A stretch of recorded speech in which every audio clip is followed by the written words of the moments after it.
Look who's here. Back with us is Tennessee Senator Marsha Blackburn. Senator, it's great to have you on. Okay, there's been a blackout in Cuba on Facebook, WhatsApp, Instagram to stop protesters from communicating. What are your thoughts about that? What's being done about that? Yes, and what we have learned is that there are over 146,000 Cubans that are using Siphon. This is a technology that the Open Technology Accountability Act brought forward. Senator Menendez and I had supported this, Representative McCall over in the House. And what this technology does, if you've got a government that is trying to shut down the internet, it is a pathway that will allow people that are being oppressed to get to the internet. So we're pleased that they are using that. In addition to this, the president has got to speak out and draw a line in the sand and say that we stand with the Cuban people in their fight for freedom. Cuba is 90 miles off of our coast. We have to stand with them. It would be a good day for freedom and democracy, and a very good day for the Cuban people if they were to overthrow this government. We haven't seen anything like this in more than 5 decades. This must come as a shock to journalists and those who cheered on the Obama administration, normalizing U.S. relations with the communist regime while setting aside the brutality of what Cuba actually does to its people. This is not about COVID-19. People inside Venezuela, Cuba, and here in the United States in Miami, they're saying this is about a dictatorship brutalizing its people. They're saying if you talk about it as COVID-19 protests, you're fatally naive. What do you say? I totally agree with that. This is about freedom. It is about 62 years of brutal dictatorship. It is about no food, no future, no freedom.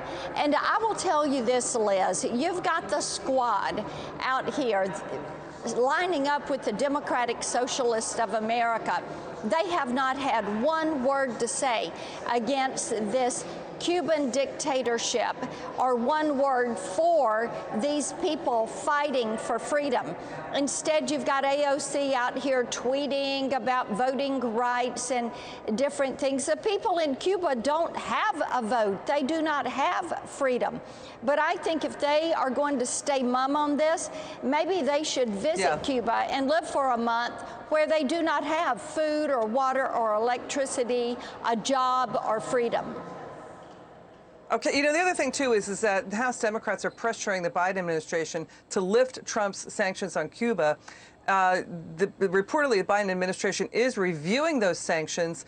And the critics are saying that the squad and Bernie Sanders spend more time tweeting against Republicans instead of condemning or tweeting against the oppressive Cuban dictators down there. So their Twitter feeds have been silent about what's going on. That's a real moral failure. We had a Assistant Secretary of State senator saying, you know, the Cuban people have a right to peaceful assembly. They don't have any of those rights whatsoever. This sounds really like tone deaf, like they have a tin ear to what's going on. Senator, I want you to respond to that first, then we're going to go to a soundbite from Marco Rubio. Go ahead. Yeah, you know, I know Marco Rubio has been very outspoken against this.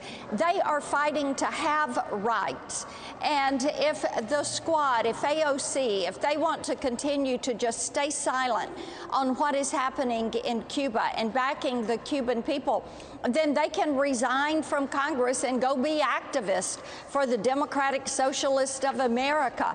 But it is imperative that we stand with the Cuban people, just like we've stood with the Hong Kong freedom fighters and the people of China in their fight. And in Taiwan. And Representative Malliotakis now saying, Bernie Sanders, you should go to Cuba to see firsthand the suffering under the communist dictatorship there. That's right. Let's listen to Senator Marco Rubio here. Listen to this. I don't know why it's so hard for them to criticize Marxists. I do think, and it's pretty clear that there are people out there that aren't saying anything, and the president took a whole day to say this. He finally said something. He still left out the word Marxist and communist and socialist. What you just described, the murderous nature of the Castro regime, that's the way every Marxist regime has ever been, always. Because Marxism and socialism is built on this. You give us the power, we're going to give you security, we're going to give you a stable economy, we're going to give you all the things you need. But the price of that, of course, is your freedom. So they win, and then what happens? You don't get those things, and you don't get your freedom back. And then if you complain about it, they crack your head open, they put you in jail, they exile you, or they kill you. Senator, your final word. Well, he is exactly right on that, and that is why you have to keep the sanctions on these repressive regime leaders in Cuba. They have to understand we are going to draw a line in that sand. And if the president of Cuba and his regime start firing on the people there in Cuba who are protesting, then we need all options on the table.